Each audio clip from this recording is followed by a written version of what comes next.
When Hastings came down to breakfast late the following morning, after having slept long and well, he found himself eating alone.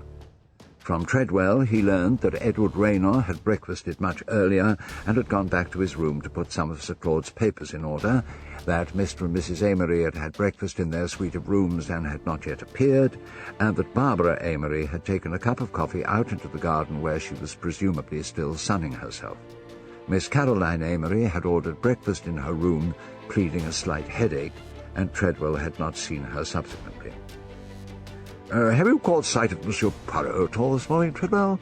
Hastings asked, and was told that his friend had risen early and had decided to take a walk to the village. "I understood Monsieur Poirot to say that he had some business to conduct there," Treadwell added. After finishing a lavish breakfast of bacon, sausage and eggs, toast and coffee, Hastings returned to his comfortable room on the first floor, which offered a splendid view of part of the garden and, for a few minutes, which Hastings found rewarding, of the sunbathing Barbara Amory as well. It was not until Barbara had come indoors that Hastings settled down in an armchair with that morning's Times, which had, of course, gone to press too early to contain any mention of Sir Claud Amory's death the previous evening. Hastings turned to the editorial page and began to read. A good half-hour later he awakened from a light slumber to find Hercule Poirot standing over him. "Ah, mon cher, you are hard at work on the case, I see," Poirot chuckled. "As a matter of fact, Poirot, I was thinking about last night's event for quite some time," Hastings asserted. I must have dozed off." "And why not, my friend?" Poirot assured him. "Me, I have been thinking about the death of Sir Claude as well, and of course the theft of his so important formula. I have, in fact, already taken some action, and I am expecting at any minute a telephone message to tell me if a certain suspicion of mine is correct or not." "What or whom do you suspect, Poirot?" Hastings asked eagerly. Poirot looked out of the window before replying. "No, I do not think I can reveal that to you at this stage of the game, my friend," he replied mischievously. "Let us say that, as the magicians on the stage like to assure us, the quickness of the hand deceives the eye." "Really, Poirot," Hastings exclaimed, "you can be extremely irritating at times. I do think you ought to at least let me know whom you suspect of having stolen the formula. After all, I might be able to help you by—" Poirot stopped his colleague with an airy gesture of his hand. The little detective was now wearing his most innocent expression and gazing out of the window meditatively into the far distance. "You are puzzled, Hastings?" he asked. "You are wondering to yourself why I do not launch myself in pursuit of a suspect?" "Well, something of the kind," Hastings admitted. "It is no doubt what you would do if you were in my place," observed Poirot complacently. "I understand that.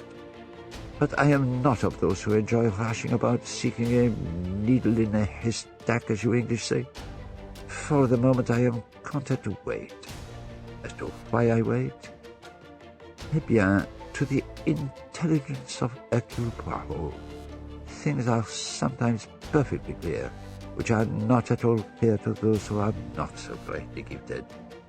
"Good Lord, Poirot!" Hastings exclaimed. "Do you know, I'd give a considerable sum of money to see you make a thorough ass of yourself, just for once. You're so compoundedly conceited." "Do not enrage yourself, my dear Hastings," Poirot replied soothingly. "In verity, I observe that there are times when you seem almost to detest me.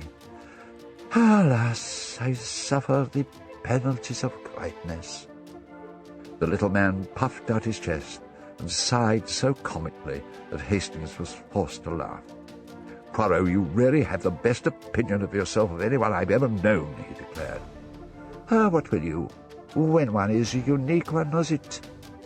But now to serious matters, my dear Hastings. Let me tell you that I have asked Sir Claude's son, Mr. Richard Amory, to meet us in the library at noon. I say ask, Hastings, for I need you to be there, my friend, to observe closely." "As always, I shall be delighted to assist you, Poirot," his friend assured him. At noon, Poirot, Hastings, and Richard Amory met in the library, from which the body of Sir Claude had been removed late the previous evening. While Hastings listened and observed from a comfortable position on the settee, the detective asked Richard Amory to recount in detail the events of the evening prior to his, Poirot's, arrival. When he had concluded his recital of events, Richard, sitting in the chair which his father had occupied the previous evening, added, "Well, that's about everything, I think. I hope I've made myself clear."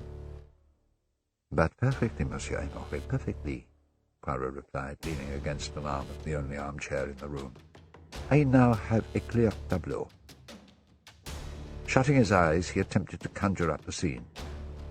There is Sir Claude in his chair, dominating the situation. Then the darkness, the knocking on the door. Yes, indeed, a dramatic little scene.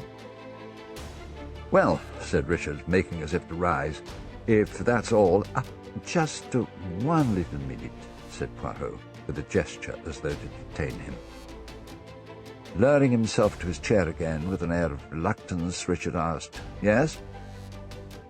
"What about earlier in the evening, Monsieur Amory?" "Earlier in the evening?" "Yes," Poirot reminded him. "After dinner." "Oh, that," said Richard. "Oh, there's really nothing more to tell.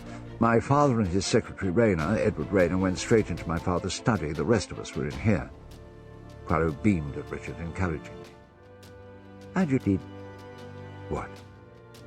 "Oh, we just talked. We had the gramophone on for most of the time." Poirot thought for a moment, then, "Nothing took place that strikes you as worth recalling?" he asked. "Nothing whatever," Richard affirmed very quickly. Watching him closely, Poirot pressed on. "When was the coffee served?" "Immediately after dinner," was Richard's reply. Poirot made a circular motion with his hand. "Did the butler hand it round, or did he leave it here to be poured out?" "I really can't remember," said Richard.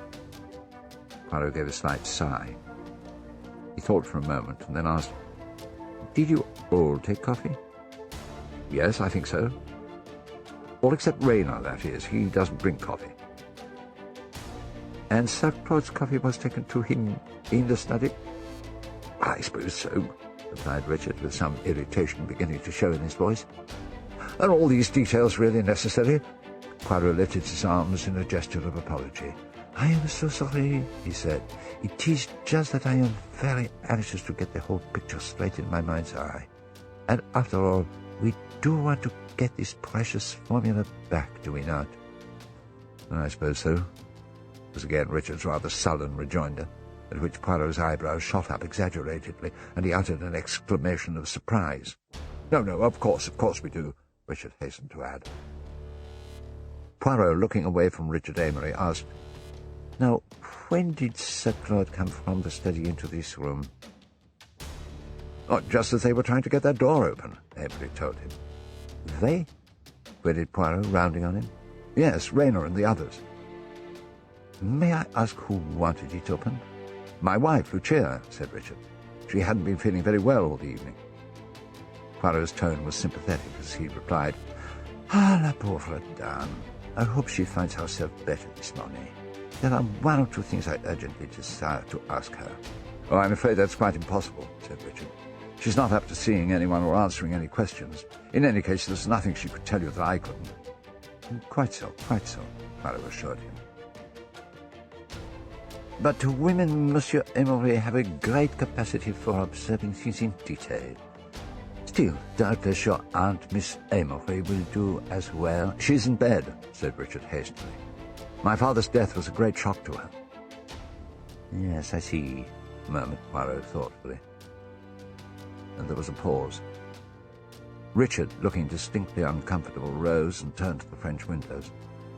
"Let's have some air," he announced. "It's very hot in here."